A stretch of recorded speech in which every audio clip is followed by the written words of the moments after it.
Well जवान के इस सीन को देखते ही लोगों ने इसे अपरिचित से कंपेयर करना शुरू कर दिया, पर एक्चुअल डिटेल क्या थी इस सीन में लोगों ने नोटिस ही नहीं किया। तो जब आप इस सीन को फ्रेम बाय फ्रेम देखोगे तब यहाँ पर आप इस पुतले को नोटिस कर सकते हो जो जनरली यूज किया जाता है नकली बालों को रखने के लिए, और यही वाले बाल आप इस सीन में एसआरके के सिर पर भी नोटिस कर सकते हो। तो हो सकता है एसआरके ने इस सीन में भी विग ही पहना और एक्चुअल में वो टकले हो। वेल ऐसे एक नहीं और भी कई सारे सीन्स है जिसे आपने नॉर्मल स्पीड में देखते समय मिस कर दिया होगा, बट मैंने इसे फ्रेम बाय फ्रेम देखा और काफी सारे सीन्स को नोटिस किया, क्योंकि जवान के ट्रेलर में इतने सारे कट्स है कि अगर आप एक ब्लिंक भी करोगे तो भी कोई ना कोई सीन तो छूट ही जाएगा। एंड वही सारे सीन्स के बारे में मैं बताने वाला हूँ, तो यार वीडियो को एंड तक जरूर देखना वरना बहुत कुछ मिस कर दोगे। वेल जवान के इस सीन और लुक को लोग मून नाइट की कॉपी बोल रहे हैं, पर जब आप इस सीन को ध्यान से देखोगे तब आपको जवान के इस लुक के पीछे की कहानी पता चलेगी। तो इस सीन में जब एसआरके का हाथ दिखता है तब उसके हाथ में इन लकड़ियों को नोटिस कर सकते हो। वेल पुराने समय में चाइना और नॉर्थ ईस्ट के क्षेत्रों में हड्डियां टूट जाने पर ऐसे ही लकड़ी बांधकर इलाज करते थे, और यहाँ पर हिंदू माइथोलॉजी से पूजा हो रहा है। मतलब ये सीन चाइना का नहीं, इंडिया के ही किसी नॉर्थ ईस्ट राज्यों का है, जहाँ पर इन गाँव वालों को जवान बहुत ही जख्मी हालत में मिला और इन लोगों ने उसका ऐसे ही पट्टी बांधकर इलाज किया, और उसी टाइम ये ओल्ड जापानी आर्मी गाँव पर हमला कर देती है और जवान वैसे ही पट्टियों के साथ फाइट करता है। एंड अभी अगला जो सीन मैं बताने वाला हूँ वो तो पक्का आपने मिस कर दिया होगा जवान का ट्रेलर देखते समय। वेल तो इस सीन में आप नोटिस कर सकते हो इस घर के सामने एनएसजी के कमांडो तैनात होते हैं और उधर के साइड में बाकायदा टेंट भी लगे होते हैं, और इन घरों में कौन है आपको पता ही होगा। वेल डिटेल ये नहीं है, डिटेल ये है कि टेंट लगाने का मतलब है कि यहाँ कुछ हॉस्टेजेस वाली सिचुएशन होगी या फिर ये जवान का अड्डा होगा, और मूवी में यहाँ पर काफी लंबी फाइट चलेगी जिसकी वजह से यहाँ पर टेंट लगा कर रखा है। एंड फिर एंड में एनएसजी के कमांडो अंदर घुसेंगे तब एसआरके इन माइंस को ब्लास्ट कर देंगे। एंड अभी अगला जो सीन है वो पर्सनली मुझे काफी ज्यादा पसंद है। तो इस सीन में आपने जवान के हाथों में इस अंगूठी को तो जरूर नोटिस किया होगा। वेल ये वही अंगूठी है जो अधीरा और सुकुमारन ने पहना था, पर एक्चुअल में डिटेल ये नहीं है। इस सीन को ध्यान से देखोगे तो एसआरके के दोनों हाथों में अंगूठी पहनी है, बस कलर चेंज है। वेल डायरेक्टर ने हमें पहले ही हिंट दे दिया था कि कहानी में दो किंग खान होने वाले हैं और दोनों अंगूठियां एक ही इंसान के हाथ में है। इसका मतलब ये है कि एक मर जाने के बाद दूसरा उसके गेटअप में आकर काम को पूरा करेगा। और मैं ऐसा इसलिए बोल रहा हूँ क्योंकि ट्रेलर के एंड में जवान का ये डांस तो आपने जरूर नोटिस किया होगा। वेल ये जो सॉन्ग है बेकरार करके हमें यूं ना जाइए, ये 20 साल बाद मूवी का है, तो हो सकता है कि जवान का ये कैरेक्टर 20 साल बाद वापस आया हो लोगों के सामने, जो हो सकता है बाप के मर जाने के बाद बेटा बाप के गेटअप में वापस आए। एवरीथिंग पॉसिबल, आगे मैं एक्सप्लेन भी करूंगा। एंड अभी अगला जो सीन है वो ये वाला सीन है जिसमें एसआरके अपनी पट्टियां खोलते हैं।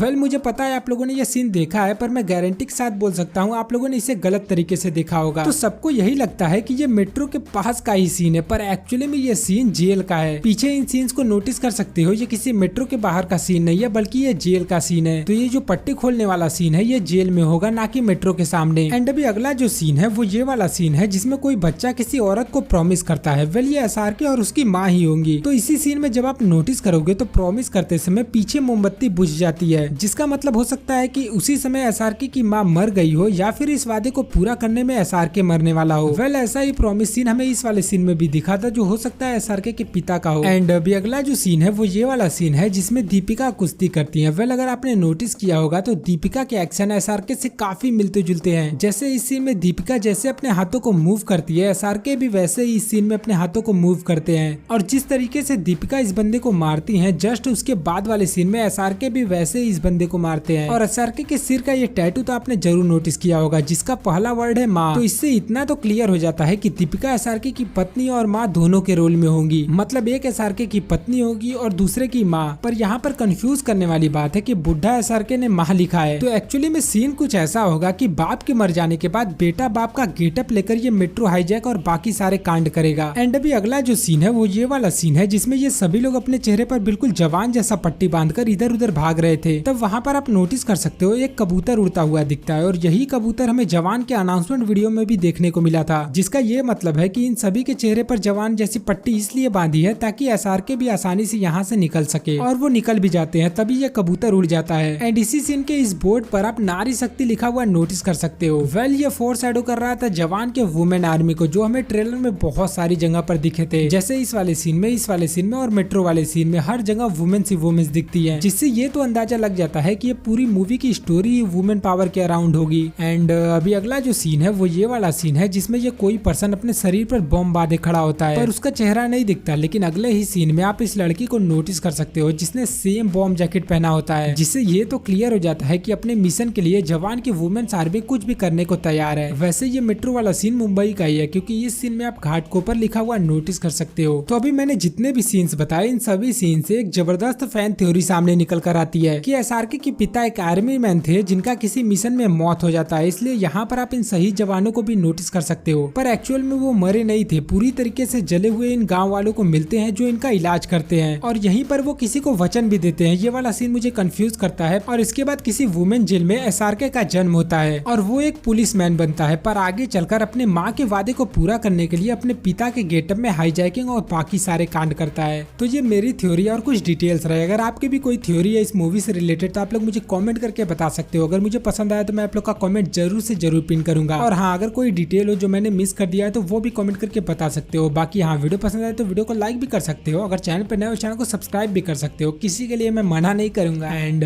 बस मिलते हैं किसी नेक्स्ट वीडियो में, तब तक के लिए टाटा बाय बाय।